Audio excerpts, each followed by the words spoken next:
Buenas tardes, compañeros y profesora. El día de hoy les voy a explicar la falta de una educación intercultural bilingüe de calidad en el sistema educativo peruano. En primer lugar, tenemos la descripción.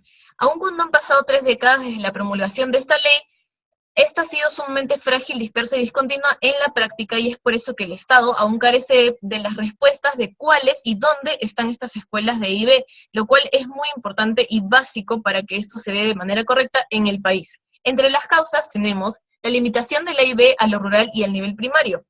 Está limitado a este nivel y no se da tanto en secundaria, por lo cual existe una problemática vigente, y además el que esté circunscrito a las zonas rurales hace que los estudiantes, los 113.258 estudiantes indígenas de primaria de las zonas urbanas, no reciban educación de E y B.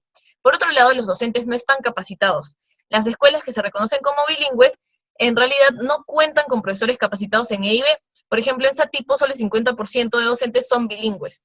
Y por eso se ve la poca preocupación del Estado. Las capacitaciones que les dan no son desde el Estado, sino desde la DINEVI y los órganos ejecutores. Y además se les da en educación rural muchas veces y no en EIB.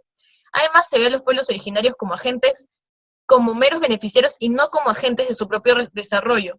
Entonces, esto es una limitación que no genera que los pueblos se desarrollen por sí mismos. Además, el centro está en la lingüística y no en la cultura. Se preocupan tanto por la lengua que no se fijan en que este enfoque también es intercultural. Por otro lado, tenemos las propuestas de solución, que en la práctica muchas veces no se cumplen. Por ejemplo, tenemos la propuesta pedagógica de hacer una educación intercultural bilingüe de calidad. Según el Minedu, este documento recoge experiencias, reflexiones y fundamentos para que la IB continúe mejorando en el sistema educativo peruano. En los aciertos tienen que manejar de manera integrada diversos enfoques como el de derechos, el democrático, intercultural, pedagógico, entre otros. En otro acierto es que recalca la necesidad que se den los 3 niveles, incluyendo secundaria. Y además explica detalladamente la importancia de la planificación curricular con el enfoque intercultural. Sin embargo, en la práctica existe aún la brecha entre el nivel primaria y secundaria, porque en secundaria pierden gran cantidad de horas de clase que se llevaban en su lengua natal. Además, en la práctica, la interculturalidad invisibiliza los problemas y diferencias sociales y culturales del país.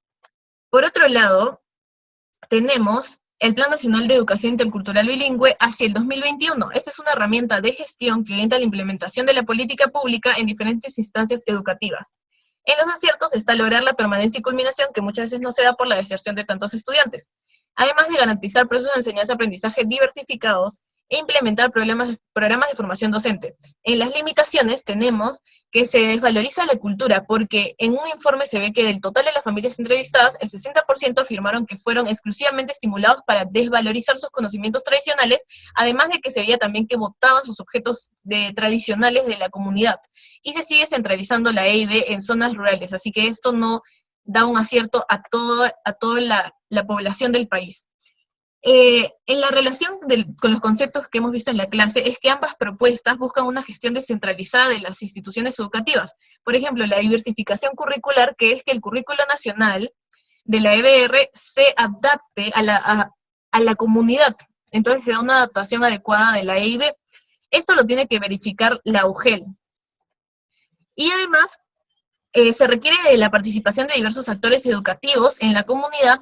Por ejemplo, que haya una organización correcta de las funciones, que haya una participación activa de estos en la gestión de la escuela, y también que se le involucren en los procesos de cogestión, por ejemplo, para elaboración de documentos normativos como el PEI y el PAT. Además de que se planifiquen e implementen programas formativos que desarrollen y fortalezcan las capacidades de directivos en relación a las características de la EIB. Esto está especificado por un documento del Minedu del 2016.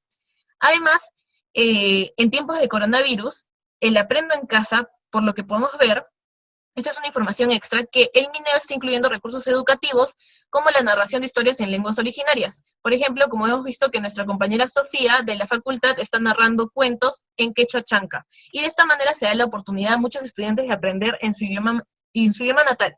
Igual sabemos que se tiene que seguir fortaleciendo la EIB en nuestro país, pero estamos avanzando año tras año. Muchas gracias.